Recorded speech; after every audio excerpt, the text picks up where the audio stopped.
veterinaryo na pumasok sa isang aula upang sabayan sa pagkain ang isang hayop, mga taong nagpakalbo upang suportahan ang isang cancer patient at marami pang bagay na makakapagsabi ka talagang faith in humanity restored. Yo, what's up sa inyo mga katambay? It's your boy Jen Fox PH sa mundong ating ginagalawan kung saan araw-araw ay marami tayong nababalitaan na mga hindi ka nais-nais. Tila mahirap na isipin kung meron ba bang may tunay na mabuting kalooban na natitira sa ating mundo. Ngayon pa man, may mga tao din namang nagpapakita ng mga mabubuting gawain at tumutulong sa kapwa. Dahil sabi nga nila na ang pagtulong ay hindi lang sa pamamagitan ng pera o anumang mga material na bagay. Pwede rin naman sa pamamagitan ng pagpapasaya, pagbibigay motibasyon at inspirasyon sa mga taong nangangailangan nito. Kaya naman sa video nito ay ipapakita ko sa inyo ang mga taong gumagawa ng kabaitan at tumutulong sa kapwa. Alright? Yeah, kung handa ka na ay simulan na natin. Damn.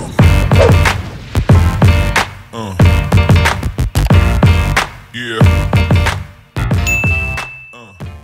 Ang gamer na ito na nagngangalang Dr. Lupo ay nasa kalagitnaan ng isang 24-hour charity livestream. Isa itong charity kung saan lahat ng kikitain ng livestream ay mapupunta sa mga batang may sakit o cancer. At habang nagla-livestream siya ay may dumating na isang tseke na naglalaman ng $1,000,000 mula sa Twitch. Laking gulat niya talaga at napaluha siya dahil ang goal nila ay makalikom ng $2,000,000 para maipagamot ang mga batang mayroong sakit. This is $1,000,000 from Twitch.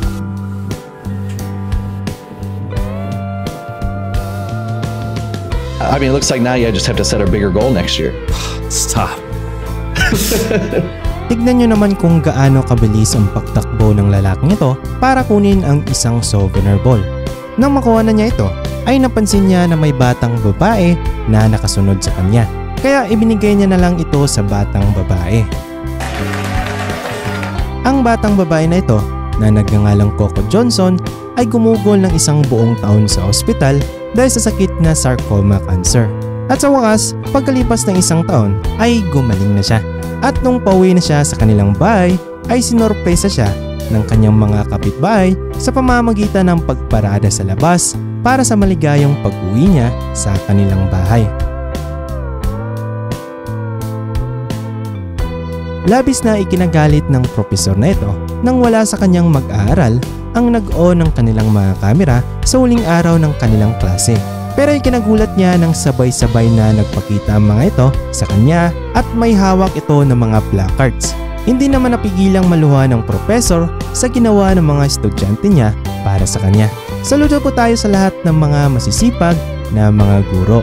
Matapos ang laban na ito ay ang natalong kalaban ay hindi makabangon dahil sa matinding sakit. Kaya naman bumalik ang nanalo at kinarga niya ito upang dalhin papunta sa medics. Ito talaga ang halimbawa ng tunay na sportsmanship. Ang lalaki naman ito na nagmumotorsiklo ay pinahinto ng isang pulis at tiniling nito na bully ng isang bus at ibigay ang gamot na nakalimutan ng isang babae. Agad namang pumayag at umalis ang rider nang walang pag-aalinlangan. Ang wildlings na ito ay nahuli sa isang bitag, ngunit maswerte ito dahil may isang lalaki na handang magsakripisyo ng kanyang sariling buhay upang palayain ito. Tsak na hindi niya inaasahan ang ganoong kabaitan mula sa mga tao. Isang babae ang naglalakad ang natrap sa ilalim ng isang Mercedes-Benz na kotse. Agad naman siyang tinulungan ng mga taong nakadaan at itinaas ang halos 2.5 toneladang kotse upang mailigtas lamang siya. Buti na lang at hindi nasaktan ang babae at nakaalis ito ng ligtas.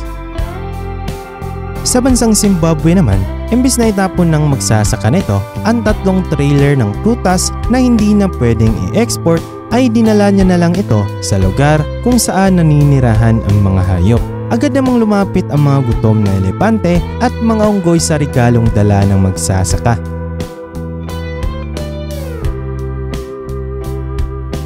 Isang teenager ang nakapulot ng isang wallet na may laman na $1,500 at imbis na kunin ang wallet ay napagpasyahan niya na ibalik ito sa may-ari.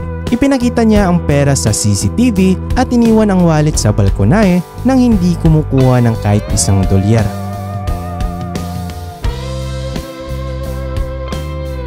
Ang aso naman ito ay sinagip ng mga bumbero sa isang nasusunog na bahay. Ngunit napansin ng mga bumbero na nahihirapan itong huminga. Kaya naman nilagyan nila ito ng oxygen para makahinga ng maayos ang aso. At makalipas ang ilang oras ay nakakahinga na ito ng maayos at bumalik na ang sigla nito. Ang batang babae naman na ito ay nagpa-picture kasama ang kanyang paboritong kupunan. Ngunit hindi niya alam na may isang sorpresa palang inihanda ang mga ito sa kanya. At yan ay ang kanyang ina na hindi niya nakita ng 7 buwan.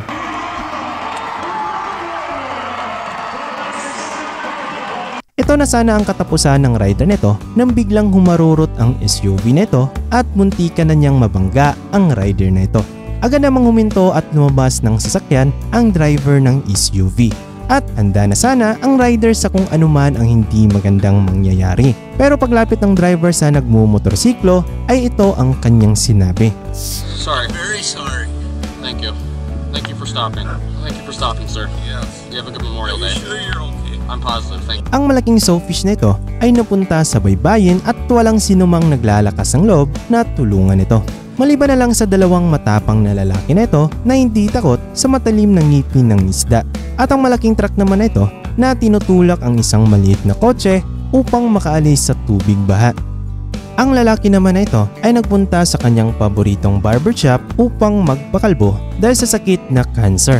Kaya nagpa siya ang kanyang barber na suportahan ito sa isang napakagandang paraan at pagkatapos ay ang lahat na naroon sa sandaling iyon ay sumali sa kanya. Tunay na isang hindi kapanipaniwalang halimbawa ng pagsuporta. Nakita naman ng mag-asawa nito ang isang pagong na napadpad sa pangpang. Ito ay nababalutan ng lambat at halos hindi na makahinga at makagalaw. Agad naman nila itong tinulungan at ibinalik kaagad sa karagatan. Ang matandang lalaki nito ay nakakita ng isang ligaw na aso na nauuhaw. Ito ay nahihirapang uminom ng direkta sa gripo. Kaya naman, ginamit niya ang kanyang mga kamay at doon pinainom ang aso. Talaga namang makikita ang totoong ugali ng isang tao sa pamamagitan kung paano niya tratuin ang mga aso. Isang nagmomotorsiklo ang nawalan ng kontrol at sumemplang ito sa gitna ng kalsada. Ngunit makikita sa video na agad namang rumisponde ang nagmamaneho ng puting kotse para hindi ito mapundol ng ibang sasakyan. Ang lalaki naman ito ay isang regular na tagalinis sa isang paaralan. Isang araw, pumunta siya sa gym upang maglinis. At sa hindi inaasahan, isang sorpresa ang bumungad sa kanya na makikita sa video. Isa itong sorpresa para sa National Custodial Workers Day.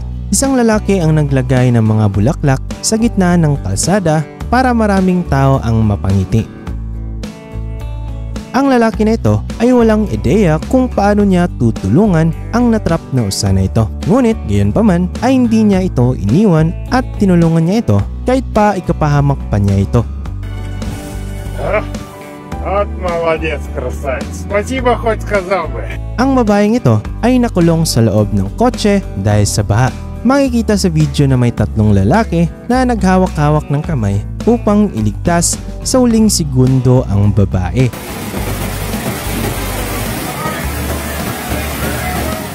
Ang lalaking ito ay may isang pangarap lamang at yan ay ang makasakay sa isang Lamborghini na sports car. Kaya naman ang vlogger na ito na si Andy Papascu ay tinupad ang pangarap ng binata. Pero santos pwede mina yung mampukadukasyon ko pil. Yung aso mamanitas.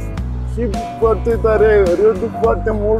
Ang may-ari ng isang mamahaling kotse nito ay palis na sana sa parking lot nang makita niya ang isang taong nahihirapan itulak ang isang malaking cart. Kaya naman imbis na umalis at hayaan lamang ang taong iyon ay tinulungan niya ito at makikita sa video ang napakabuti niyang ginawa.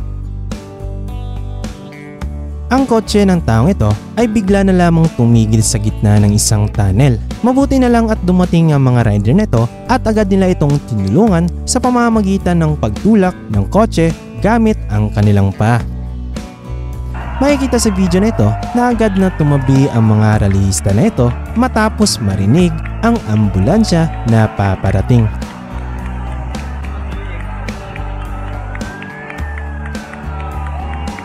Makikita sa video na ito na may isang lalaki ang kumakain sa isang kulungan. Hindi ito isang mental hospital, ngunit ang lalaking ito ay isang veterinarian. Ang napaka-cute na hayop na ito ay hindi na kumakain. Kaya naisipan ng veterinaryo na ito na sabayan sa pagkain ang aso. At ang kanyang ginawa ay napaka-epektibo at kumain na ang aso. Napansin naman ng babaeng ito ang isang ligaw na aso na natutulog sa malamig na kalsada at nanlalamig ito. Kaya naman ang ginawa ng babae ay binalutan niya ito gamit ang kanyang bandana upang maprotektahan ito mula sa ulan. Dito makikita natin na nahulog at nagkalat ang napakaraming prutas sa buong kalsada. At tsak na wala na siyang sapat na oras pang kunin ang lahat ng ito. Kaya naman hinarangan ng naka-orange na sasakyan ang kalsada at agad namang dumating ang mga tao upang siya ay tulungan. Isang matandang babae ang sanay tatawid na, ngunit agad namang umandar ang mga sasakyan at natatakot na itong tumawid. Ngunit isang nakamotorsiklo ang nakapansin kay Lola at hinarangan niya ang mga sasakyan para makatawid ng ligtas si Lola. Naantig ba kayo sa mga video na aking ipinakita? At dito na nagtatapos ang ating video mga katambay. Sana naman ay nag-enjoy kayo at nakapulot ng mga aral. Huwag kalimutang maging mabait at tumulong sa mga nangangailangan.